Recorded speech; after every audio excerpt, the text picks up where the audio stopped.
الحمد لله رب العالمين والعاقبة للمتقين ولا عدوان إلا على الظالمين والصلاة والسلام على أشرف الأنبياء وإمام المرسلين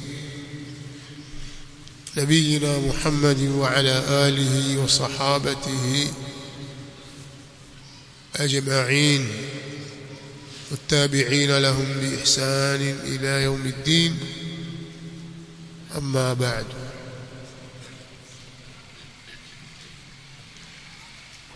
طيب اقرأ بارك الله فيك. بسم الله الرحمن الرحيم. اللهم اغفر لنا ولشيخنا ولجميع المسلمين. قلتم حفظكم الله تعالى كتاب التوحيد، باب ما جاء أن الكهان ليسوا بشيء.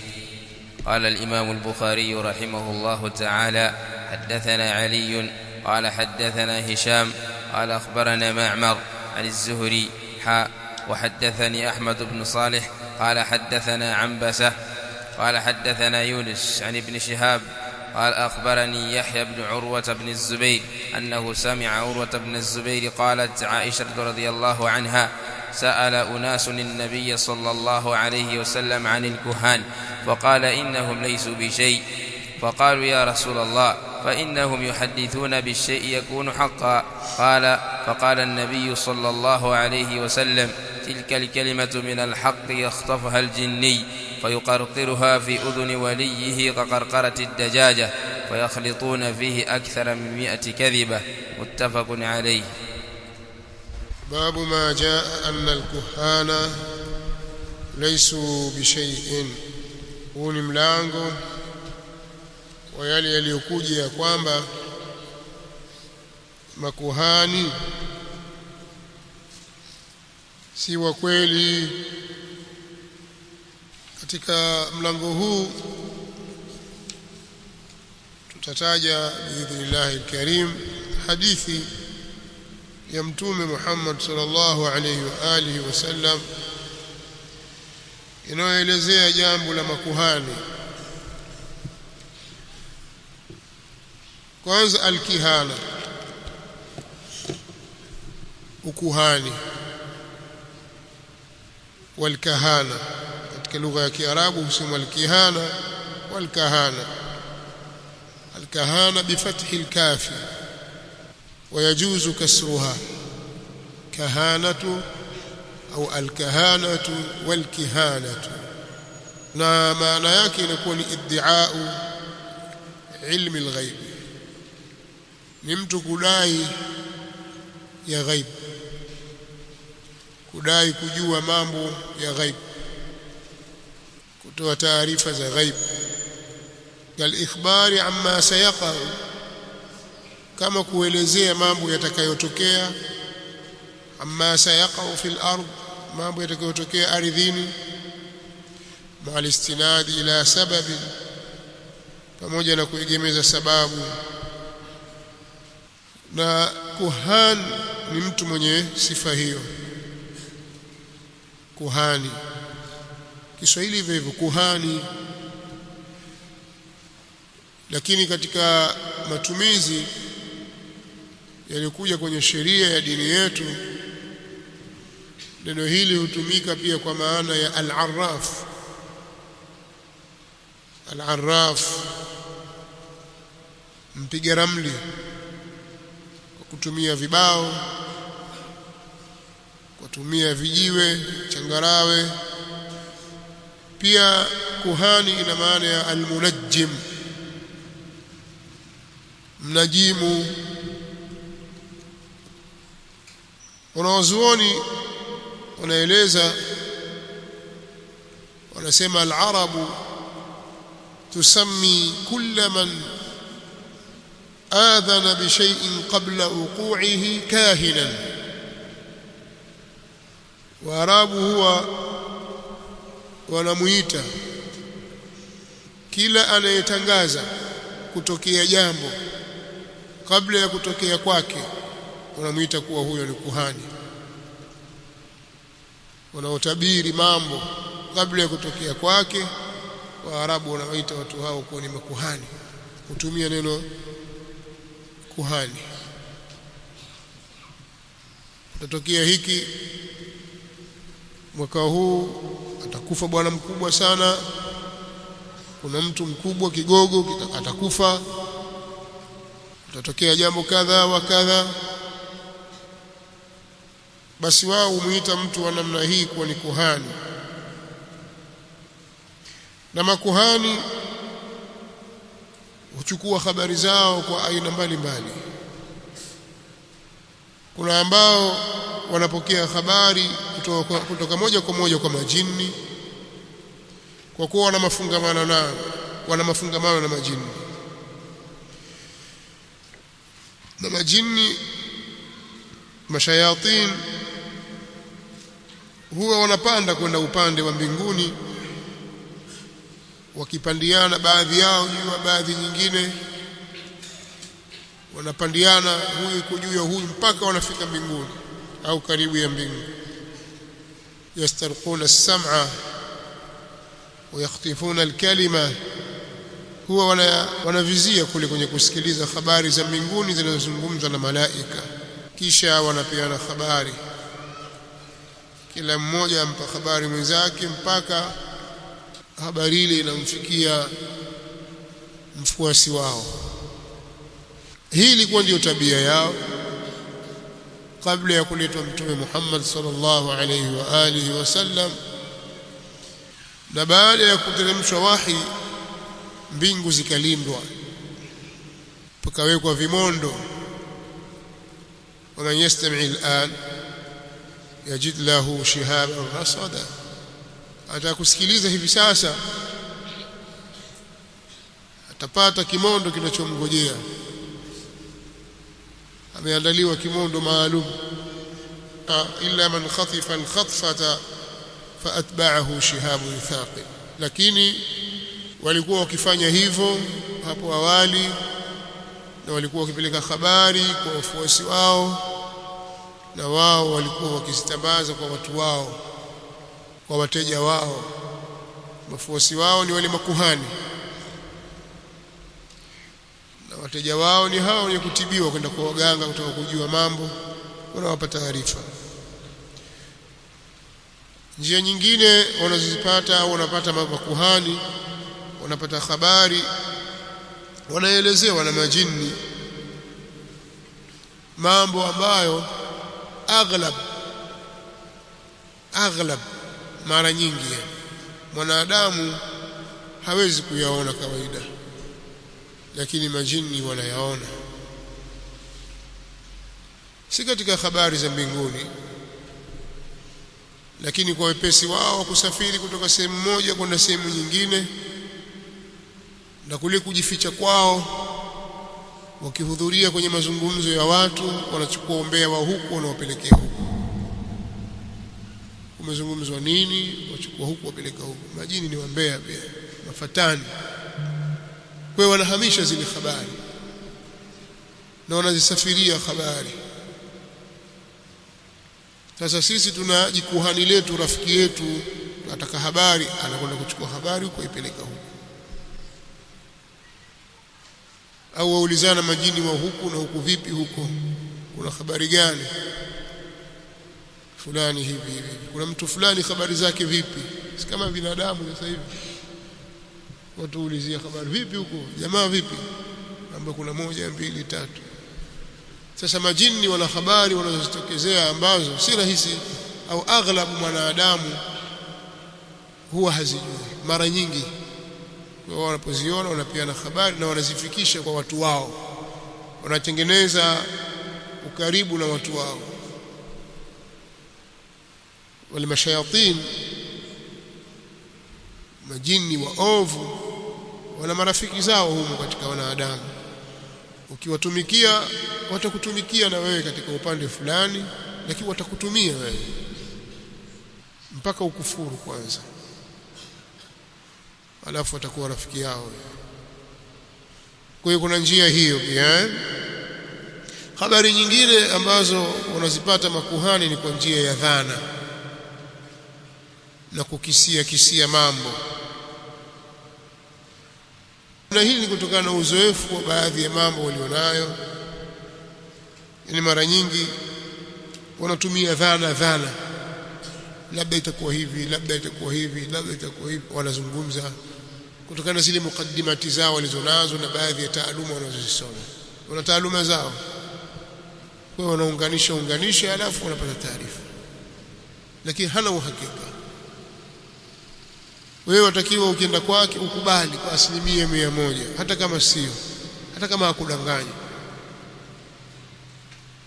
Kuhani, mimi kuna 1 2 3 kuna hivi na hivi. Ukifika ushajieleza pale, naye akwambia wewe una jirani yako mmoja mrefu hivi, sina hivi na hivi, wala hayuko, lakini utakiwa useme tairi, usimwambie uongo, makosa. Unaelewa? Hata kama anachokuambia ni uongo, unatakiwa uitikie tairi, uonyesha kwamba sadakta, umesema kweli. Wana lugha zao waganga. Na mingine katika njia wanazopata habari ni tajriba, uzoefu, kwa sababu mtu amejiwa na wagonjwa na watu zaidi ya 500,000 kila siku, taarifa ndio hizo. Kwa hiyo anapata uzoefu, utaziwa huyu ni kama la huyu, anaunganisha tu, kisha anazungumza habari. Makuhani wako namna hiyo. Kwa zile habari za majini, mfano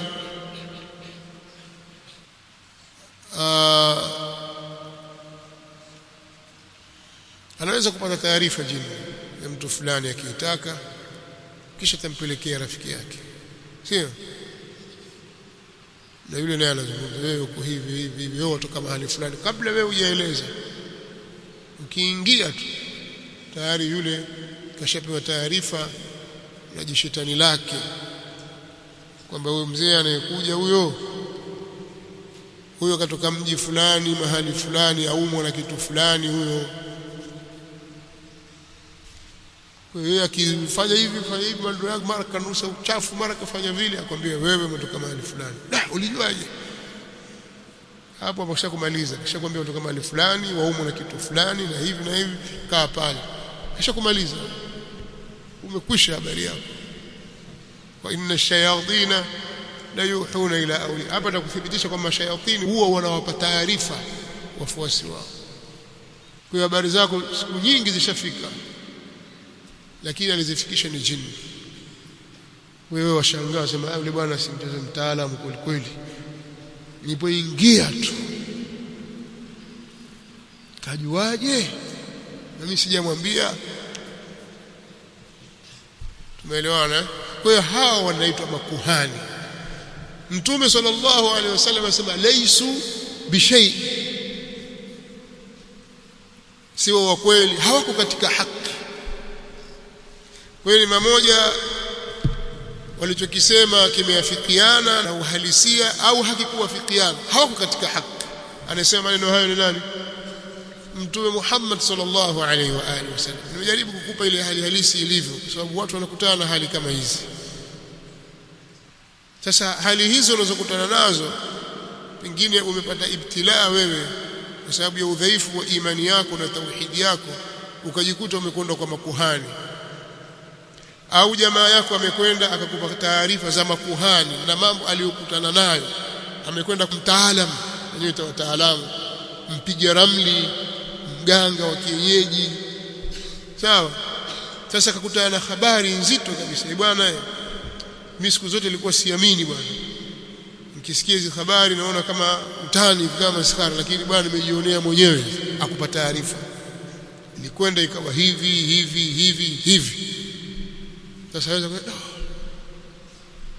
kweli kaa hapo tu, wewe ngangania tu kwamba shirki haram, wewe baki hapo tu, akubeza wewe. Sasa wajiona mpumbavu kabisa kwa sababu wewe ukwenda kama alivyokwenda yeye. Sasa haya ni mambo yapo katika jamii zetu, na watu wengi wana dhaifu katika upande wa tauhid. Watu hawamjui mtume wao Muhammad sallallahu alaihi wa alihi wasallam, wapo tu, ujinga ndio uliotawala. Sasa vitu vidogo tu vinaweza kuwayumbisha vikawababaisha vikawatoa katika imani yao ya haki, vikawatoa katika uislamu wao, vikawaingiza mahali pabaya kwa sababu ya udhaifu wa imani, kwa sababu ya ujinga katika jambo la dini. Hawamjui mtume wao Muhammad sallallahu alaihi wasallam anawaelekeza nini kuhusu hawa wapiga ramli na hawa makuhani, hawajui. Au kwa sababu ya udhaifu wa imani yao wakawa wajua wameambiwa, lakini hawataki kwa sababu ya udhaifu wa imani. Hataki kusikia. Usiniambie habari za mtume, mimi nampenda tu hivyo hivyo, lakini usiniambie habari zake. Inawezekana kweli mtu adai mahaba ya mtume Muhammad sallallahu alaihi wasallam kwamba ampenda kweli kweli kiasi ambacho aweza katifuka hapa, vumbi likatifuka, tutasema bulldozer imepita hapa, dasho la mwagika. Lakini ukimwambia mtume huyu unamfurahikia, huyu asema hivi kwamba sitaki kusikia habari zake, inawezekana ni kweli hapa apendwa mtume sallallahu alaihi wasallam au ni ujanja tu? Sasa huyu mtume sallallahu alaihi wasallam ana maelekezo kuhusu jambo hili la hawa makuhani, na ndio maana katika hadithi nyingine tuliwahi kusoma mtume sallallahu alaihi wa alihi wasallam akakataza masala ya watu kusoma ilmu ya nyota, kwa sababu pia hawa makuhani hutumia elimu ya nyota. Aliposemaje mtume sallallahu alaihi wasallam, man iktabasa shay'an min an-nujum iktabasa shu'batan min as-sihr zada ma zada, au kama qala sallallahu alaihi wasallam, yoyote atakayechota elimu katika sehemu ya elimu katika elimu za nyota atakuwa amejichotea sehemu katika elimu ya uchawi. Atazidi kuwa mchawi kila anavyozidi kuongeza elimu hiyo. Kila unapobobea wewe ukawa wazidi kusoma, wazidi kuendelea, wazidi kujifunza katika elimu za nyota, wazidi kuwa mchawi wewe.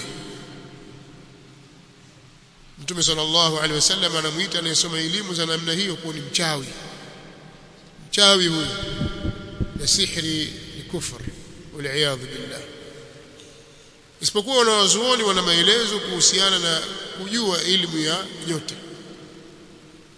Wa alamati wa bin najmi hum yahtadun, elimu ya nyota ilibidi nitaje kidogo hapa ili sijakapatikana shubha, lakini maelezo tuliwahi kuyatoa siku za nyuma. Kuna ilmu nujum at-ta'thir na kuna ilmu nujum at-tasyir. Sawa, tasyir ni elimu mbili hizi.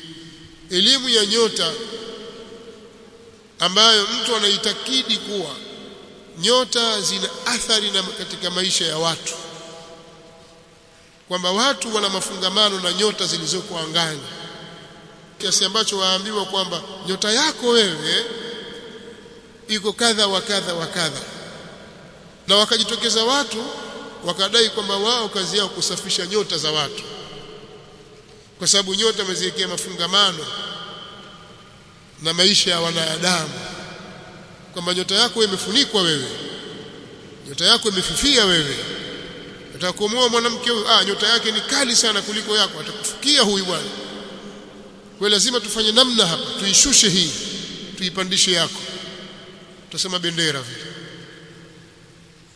Sasa elimu ya namna hii ni elimu ya uchawi, natoka kusoma elimu za nyota kama hizo. Lakini at-tasyir ni mtu kujua elimu ya nyota kwa mzunguko na maisha na mambo ya kilimwengu, kwa kujua nyakati na vipindi vya mwaka. Watu wakasoma ilmu za kujua kibla kwa kusoma elimu ya nyota. Wasafiri baharini wakajua kwa nyota ile waingia mji fulani na huu ni mlango wa mji fulani, huku watokomea baharini zaidi, kwamba nikiandama nyota hii nitatokea mahali fulani. Hili ni jambo la sawa sawa lisilo na shaka ndani yake. Majangwani huko watu watembea, majangwa makubwa usiku, lakini atazama nikifuata nyota ile pale natokea mji fulani, nikienda huku napotea. Wa alamati wa bin najmi hum yahtadun afaman yakhluqu kama la yakhluq. Allah subhanahu wa ta'ala ameweka alama. Tayib, kadhalika kujua fusuli za mwaka, vipindi, kwamba sasa imeanza kusi, na baada ya kusi itakuja kharif, wakati wa kipupwe, baadaye itakuja rabi', vuli, baadaye itakuja shita au as-saif, itakuja kiangazi. Kwa hiyo kwa kusoma elimu zile za nyota za kujua nyakati na vipindi vya mwaka, hii ni elimu ya nyota at-tasyir, na haina shida ndani yake. Watu hufanya hivyo, wakasoma mwenendo wa upepo, mwenendo wa mawingu, na namna pepo zinavyovuma, zinavyobadilika, wakajua kwa spidi hii ya upepo huu na namna inavyovumisha mawingu, sawa, inavyoyapeleka, basi baada ya muda fulani mvua itanyesha mahali fulani, sawa. Ile ni elimu inayofaa kwa sababu inasoma mienendo ya kilimwengu kwa kutumia hesabu zinazokubalika, ambazo hakuna ndani yake sihiri wala hakuna kutumia majini wala vinginevyo. Ama hii ya taathiri, kuyafungamanisha maisha ya watu na matukio yao na nyota zilizoko mbinguni, huu ndio unajimu usiokubalika katika sheria ya Mtume Muhammad sallallahu alaihi wasallam. Tutazungumza katika sheria ya mtume wetu sallallahu alaihi wasallam kwenye dini ya Uislamu.